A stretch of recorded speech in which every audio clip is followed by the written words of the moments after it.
yang luar biasa. Ibu-ibu pasti tahu dan saya yakin banyak belajar tentang istri Nabi yang bernama Sayyidah Aisyah radhiyallahu taala anha. Mengenal istri-istri Nabi Muhammad SAW dan memperkenalkan istri-istri Nabi Muhammad SAW kepada diri kita dan keluarga kita merupakan salah satu kewajiban kita sebagai rasa cinta kepada Nabi Muhammad sallallahu alaihi wasallam. Dan juga memang diperintahkan oleh Nabi Muhammad SAW dalam sebuah hadis, adibu atau alimu auladakum ala thalathi khisal. Didiklah, ajarkanlah anak-anak kalian untuk menyandang 3 hal. Yang pertama, cinta Nabi kalian Muhammad SAW. Yang kedua, cinta keluarga Nabi kalian. Yang ketiga, qiraatil Quran, membaca Al-Quran. Jadi cinta Nabi dulu SAW, cinta keluarga Nabi, kemudian membaca Al-Quran. Artinya bagian daripada melaksanakan perintah Nabi Muhammad SAW adalah memperkenalkan keluarga Nabi SAW kepada anak-anak kita. Nah, kalau kita mengenalkan mestinya kita harus kenal duluan. Kalau kitanya nggak kenal, bagaimana kita bisa mengenalkan pada anak-anak kita? Salah satu istri tercinta Nabi Muhammad SAW dan semua istri Nabi dicintai oleh Nabi Muhammad SAW adalah Sayyidah Aisyah radhiyallahu taala anha. Sayyidah Aisyah itu istimewa karena satu-satunya gadis yang dipinang oleh Nabi Muhammad sallallahu alaihi wasallam. Istri Rasul yang lain semuanya statusnya bukan gadis. Ya, statusnya bukan gadis. Sayyidah Aisyah juga istimewa karena usianya yang paling muda. Akad nikah dengan Nabi Muhammad SAW usia 6 tahun menurut riwayat. Akad nikah ya. Kalau hidup berumah tangga umur 9 tahun. Dan ini udah sering saya bahas. Jadi jangan samakan kehidupan saat ini dengan kehidupan saat manapun. Kehidupan di sini dengan kehidupan manapun. Kita nggak boleh mengukur ya dengan ukuran kita. Ukuran itu harus pakai ukurannya Allah dan Nabi Muhammad sallallahu alaihi wasallam. Jangan dibalik. Jangan Allah dan Rasulnya suruh ikut kita. Kitanya yang harus ikut Allah dan Nabi Muhammad sallallahu alaihi wasallam. Nah, fenomena akhir zaman ini kita memaksa Allah dan Rasulnya suruh ikut kita. Ini kan naudzubillah min dzalik. Ya, kitanya yang harus menyesuaikan. Apa yang kita jalankan ini kita ukur dengan apa yang sudah ditetapkan Allah dan Rasulnya. Kira-kira betul atau tidak. Menyangkut usia nikah yang dini, Sayyidatuna Aisyah radhiyallahu ta'ala, sebetulnya itu juga terjadi di Indonesia, bukan sekarang. Tapi mungkin 50 tahun, 60 tahun, 70 tahun yang lalu. Itu budaya masyarakat kita. Biasa dulu menikah umur 10 tahun, ya umur 11 tahun. Kemudian punya anak yang banyak. Bergeser zaman now, ini trennya beda. Ya, bahkan nggak nikah sekarang jadi tren. Nggak punya anak jadi tren. Naudzubillah min dzalik. Ada lagi orang tua yang pilih nikahkan anaknya nanti kalau udah punya duit, udah punya pekerjaan. Jadi begitu anaknya punya anak, ya kakek neneknya meninggal dunia. Udah terlampau tua. Mungkin ketemu cucunya umur 1 bulan, setelah itu berangkat ke alam barzah. Ya, berangkat ke alam barzah. Ini orang zaman sekarang.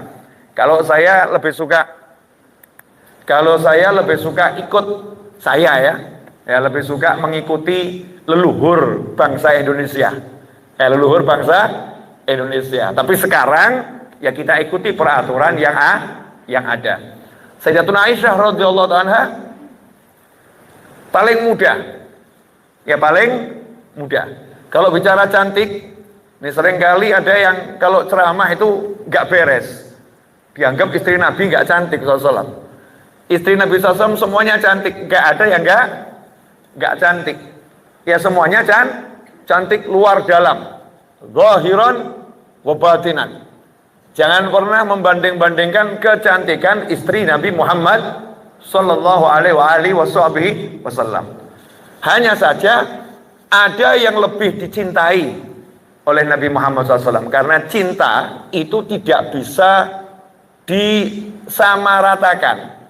Cinta ini urusannya hati, ya, urusannya hati. Nggak usah jauh-jauh istri, ibu sama anak-anak itu loh. Ngakunya semua anakku aku cintai, tapi jujur saja, yang ini lebih dicintai. Ya, yang ini lebih dicintai. Bisa jadi anak yang paling kecil yang lebih dicintai, bisa jadi yang paling besar yang lebih dicintai, bisa jadi ya, anaknya cuma satu, ya itu yang paling dicintai. Ya, itu yang paling dicintai. Ada pula yang cintanya sama anak biasa-biasa saja. Cinta, tapi cintanya biasa-biasa saja. Enggak sampai khawatir banget, cinta banget, enggak. Setiap wanita, setiap ibu beda-beda cintanya kepada anaknya. Nah, Sayyidatuna Aisyah ini lebih dicintai dari kebanyakan istri Nabi Muhammad SAW selain Sayyidatuna Khadijah radhiyallahu ta'ala. Karena Sayyidah Khadijah adalah istri yang paling dicintai oleh Nabi Muhammad sallallahu alaihi wasallam.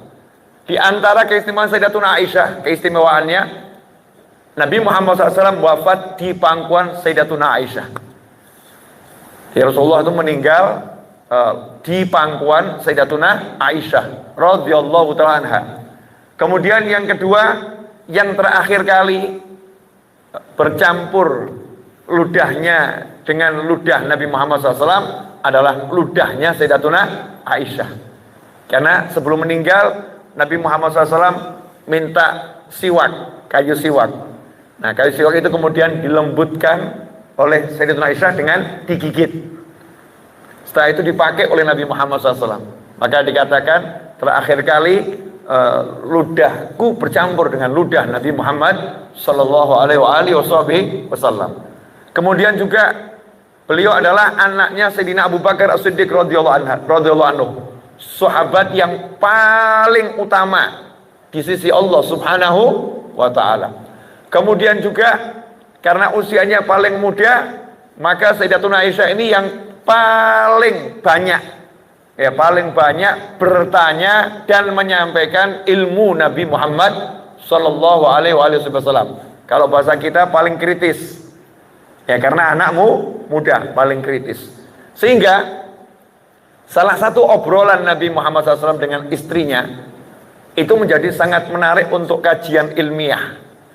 Karena setiap ucapan Nabi SAW adalah ilmu. Ucapannya adalah syariat. Ucapannya adalah hadis.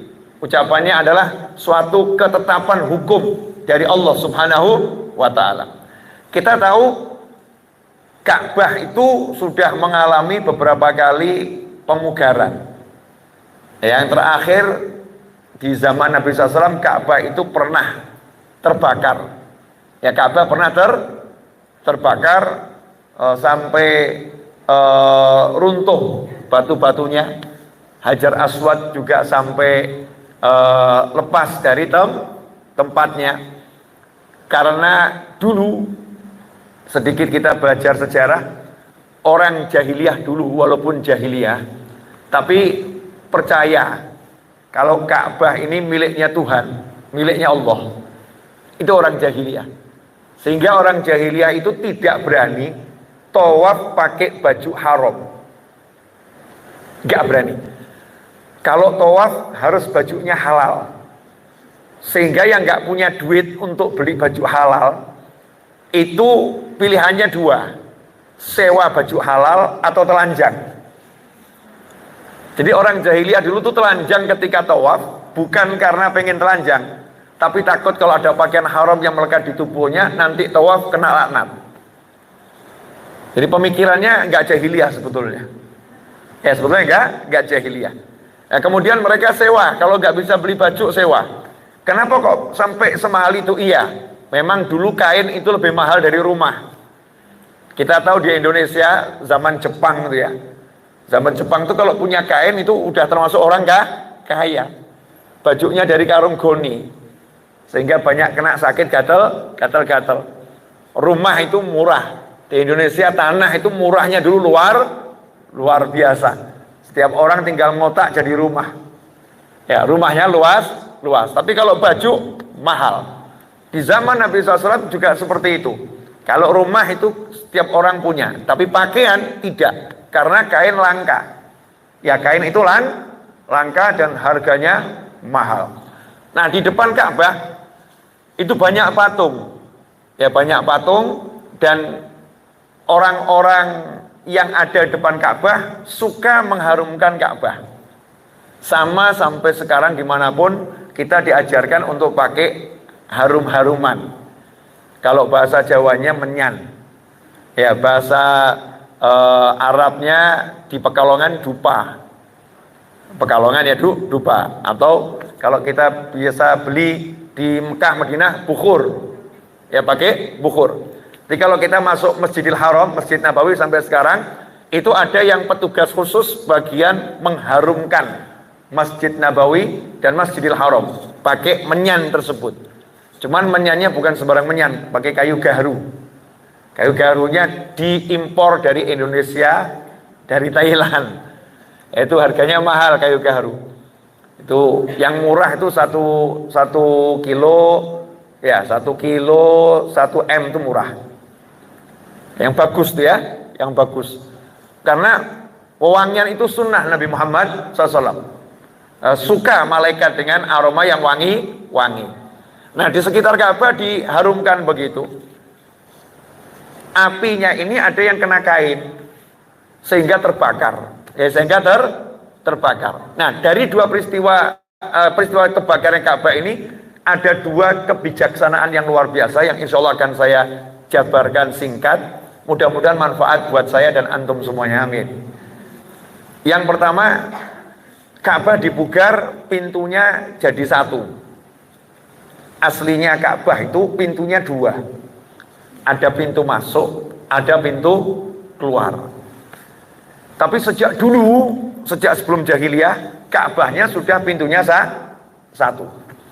Maka Nabi Muhammad SAW ketika sudah menjadi Rasul, sudah menjadi pemimpin di Mekah kembali, Fathul Mekah, meskipun beliau tinggal di Madinah, beliau mengatakan, seandainya kaummu wahai Aisyah bukan orang yang baru masuk Islam, pasti aku akan jadikan Ka'bah ini pintunya jadi dua, sehingga setiap orang bisa masuk dan bisa keluar.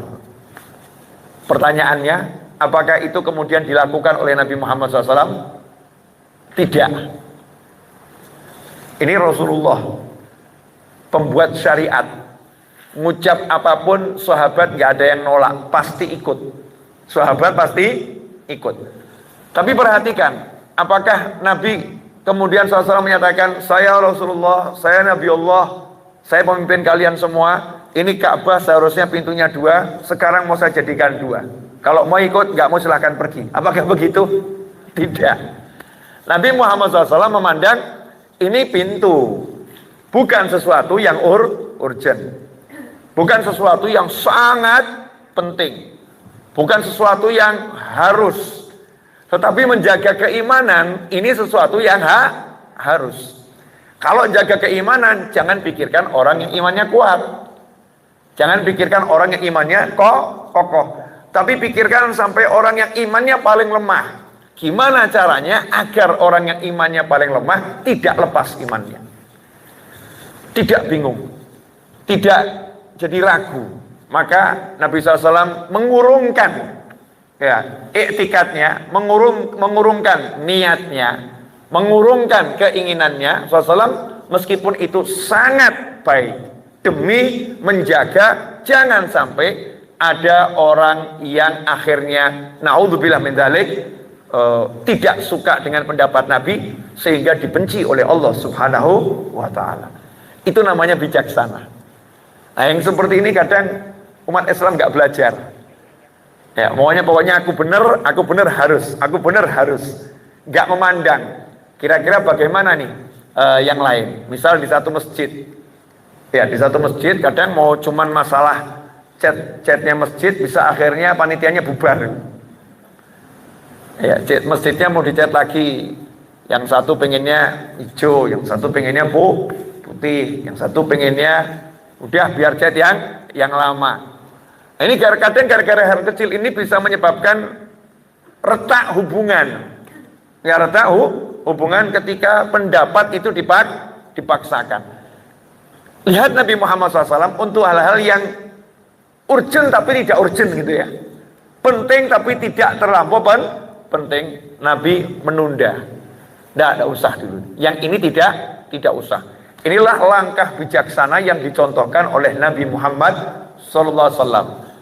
Guru saya mengatakan dari peristiwa tersebut Nabi mengajarkan SAW jangan tergesa-gesa melakukan sesuatu pembaharuan.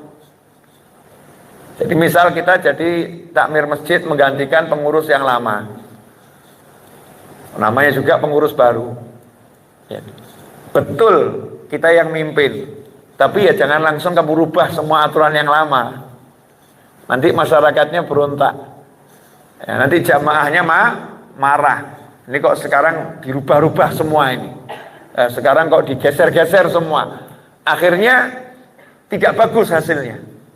Hasilnya enggak bagus. Tapi ikuti dulu masyarakatnya selama itu di jalannya Allah Subhanahu wa taala. Coro jani pun kurang luweh. Kurang lebih. Yang begini ya udah enggak apa-apa. Yang begitu enggak apa-apa. Sementara masih di rel, enggak keluar dari jalur. Nah, itulah yang namanya bijaksana. Jadi suami